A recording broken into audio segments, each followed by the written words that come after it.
So, those of us that were sounding the alarm about Project 2025 knew that we were marching towards the Handmaid's Tale, and we knew that things were marching towards making women have babies. Let's check out this article from Newsweek. It's titled How to Turn Around United States Birth Rates According to the Project 2025 group. Two academics have argued the harmful overconsumption of schooling is responsible for the plummeting birth rate across the United States. And when I say academics, I'm going to go ahead and put that in quotes.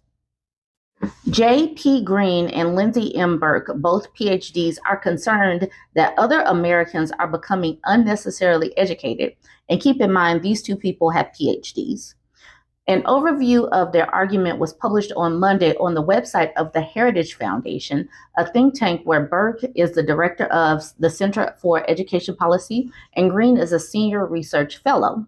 The Heritage Foundation is the group behind Project 2025, the conservative manifesto for how the United States should be restructured under the incoming President Donald Trump. Birth rates have plummeted to hell in the United States. And the authors say the average American woman will have just 1.6 children in her lifetime, far below the rate of 2.1 required to maintain a steady population. Green and Burke believe education policy discourages Americans from starting families in favor of attending university and also suppresses religious beliefs that encourage high fertility rates. While highlighting the benefit of higher education, the authors said, good things can become bad when pursued in excess. The trend of fewer children being born now means an increasingly elderly population with a reduced working age demographic in the future. Experts have warned of a looming silver tsunami after the U.S. Census Bureau figures suggested that by 2035, older adults will outnumber children for the first time in American history. Some high-profile figures have raised awareness of the issue. Business mogul Leon Musty, who has been given an efficiency brief in Trump's upcoming administration, is passionate about pronatalism and known to have fathered 12 children. But he is also a billionaire, and he's sitting on a pile of money. Musty has called for families to have more children and described declining birth rates as the biggest threat to civilization. Europe is similarly concerned, with its nations meeting in September to discuss a report that laid bare the strain due to be placed on welfare systems and public finances, with a sharp fall of working-age citizens and an aged population. In the UK, deaths outnumber births for the first time in 50 years, excluding the COVID-19 pandemic, officials revealed in October. China's population is also shrinking, while Japan's birth rate continues to nosedive. North Korea reportedly issues punishments to retailers who sell contraceptives in a bid to tackle its own declining population. And an Indian politician recently urged women to have a minimum of 2 children each for the greater good of the country. So get on your backs, ladies, and start. Yeah, okay. But what's wild about this? Most of these countries have men leadership, and yet they are still not listening to women. They're just like, go ahead and have some babies, for patriotism. There are some countries bucking the trend. However, with the skyrocketing population surge forecast for Africa, the population of sub-Saharan Africa is projected to double by 2050, according to the United Nations. Some argue that a shrinking population is beneficial, being a marker of women's reproductive rights. Environmental activists suggest that it will lead to a greener world with fewer people burning through finite natural resources and polluting the planet. The full article by Green and Burke was originally published last week by online magazine The Federalist and attempts to offer a solution to the problem. It was titled, Here's How to Actually Reverse the Baby Bust. I will be coming back to make a video on that article in a part 2. Burke and Green noted that there are many cultural and technological factors at play and have resulted in hospitals' emptier birth wards in the U.S., but arguments that it is the high cost of rearing children that put off prospective parents appear to be unfounded, they wrote. Hungary and South Korea have both offered very generous government subsidies for families having children. But these large expenditures clearly haven't helped. Americans had more children in the past when people had significantly less money than they do now. The best way to promote fertility isn't funding parenthood, it's stopping the government programs that discourage people from having babies. That's what the authors wrote. Okay, let's continue. Education was the prime example of this.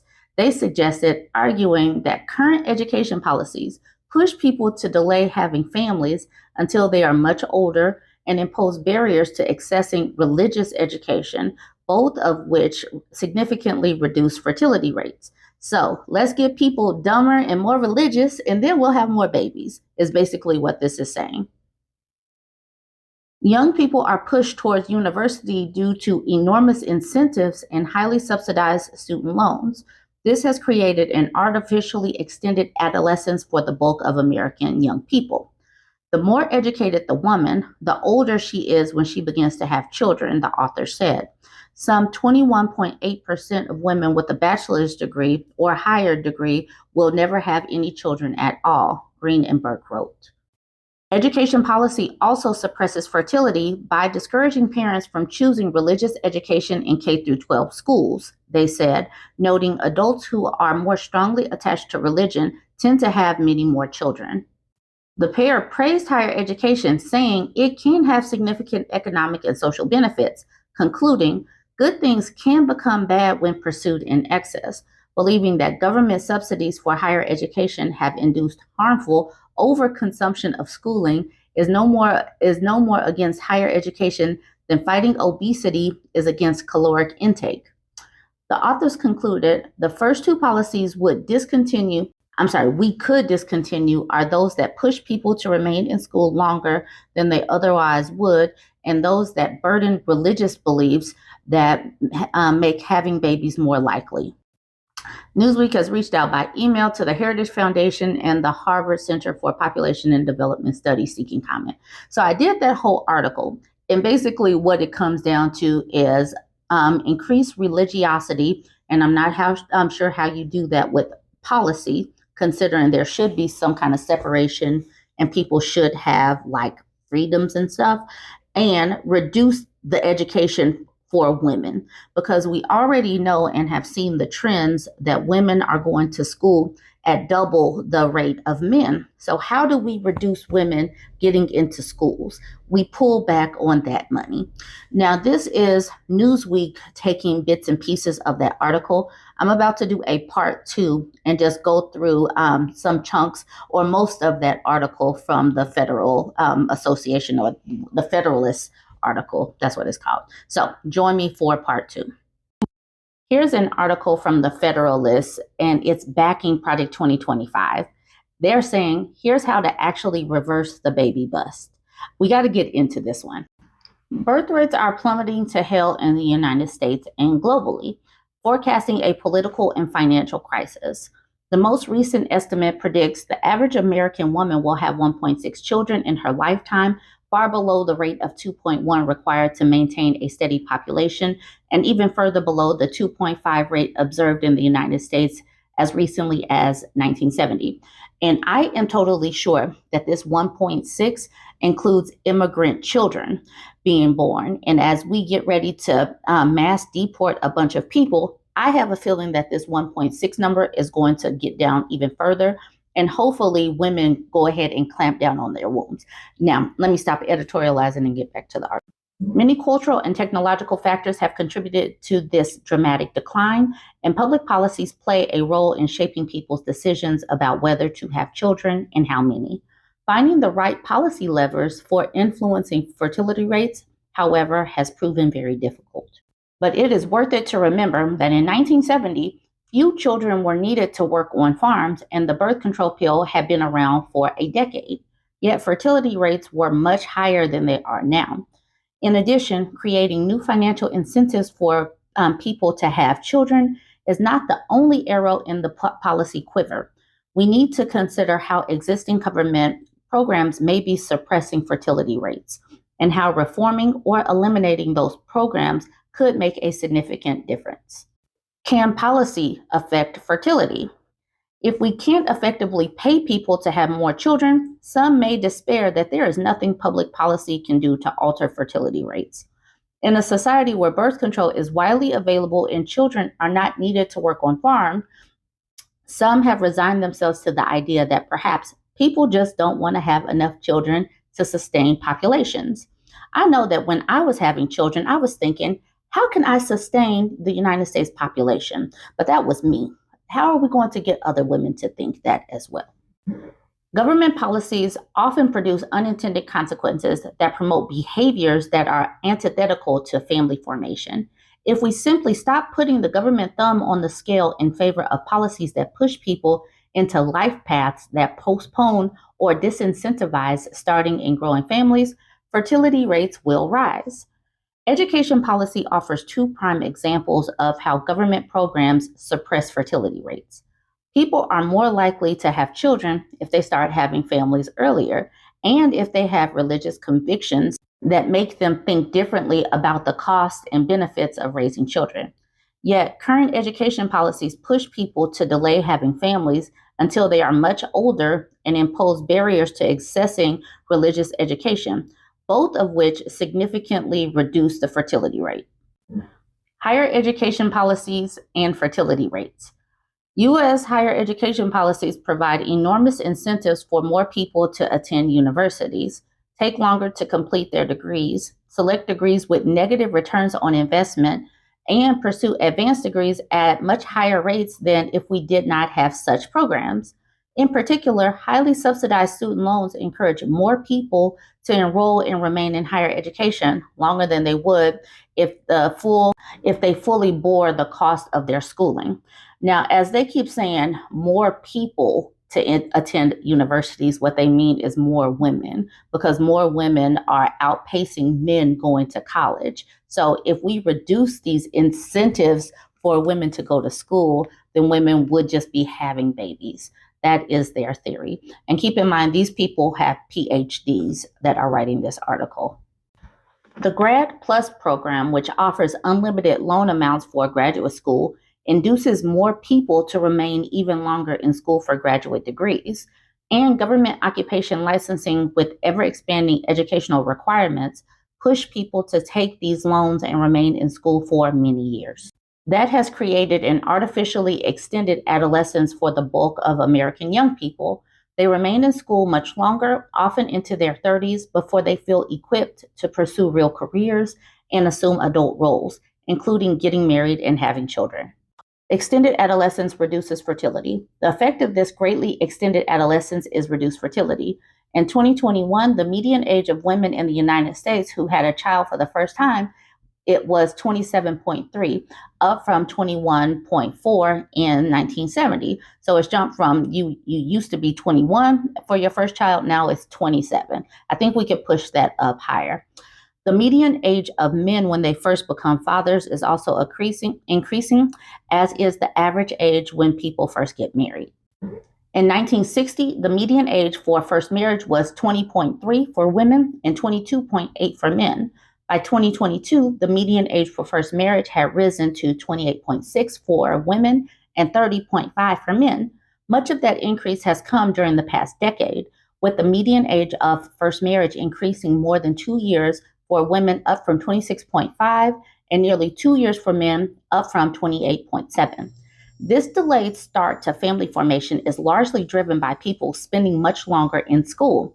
Among women with a post-secondary degree who have children, 42.9% have their first child when they are 30 or older. Among women with a bachelor's degree or higher, nearly twice as many, 21.8%, will never have children compared to those who ended their formal education with a high school diploma at 11.5%. Obviously, higher education can have significant economic and social benefits, but it does not follow that we should push everyone to go to school, go to university, and remain in school indefinitely. There are diminishing returns to education, ever expanding educational attainment, often the result of government credentialing requirements, comes at the expense of fertility. Good things can become bad when pursued in excess. Believing that government subsidies for higher education have induced harmful overconsumption of schooling is no more against higher education than fighting obesity and caloric intake.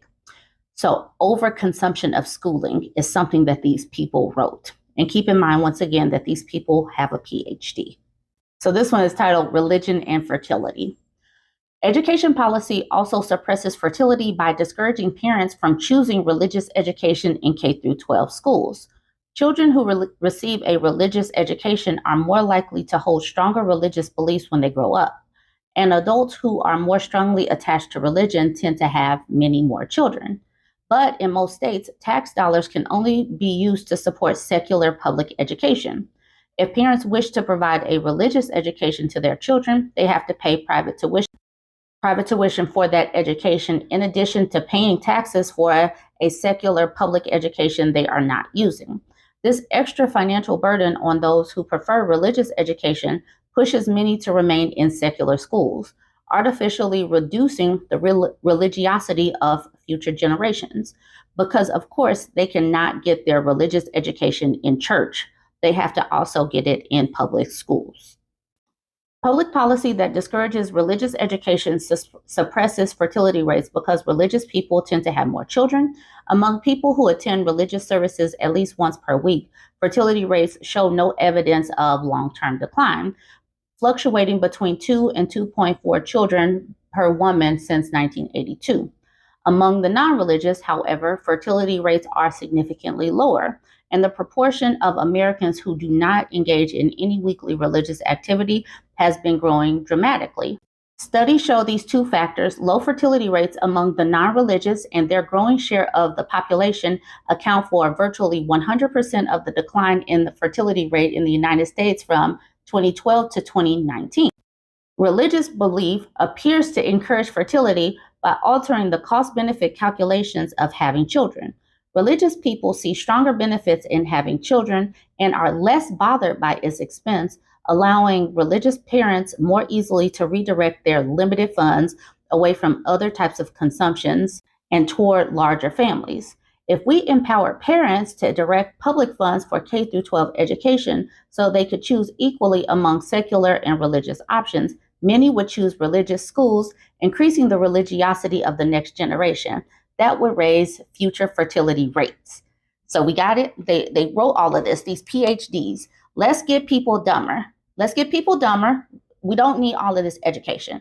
And we need to get more religious education. People are becoming less religious, so we're going to inundate schools with all of this religion. And we've already seen states like Texas, Oklahoma, and Louisiana try to put the Bible back in schools. So Project 2025 and Handmaid's Tale, here we come. Join the conversation. Let me know what you think. Don't forget to like, comment,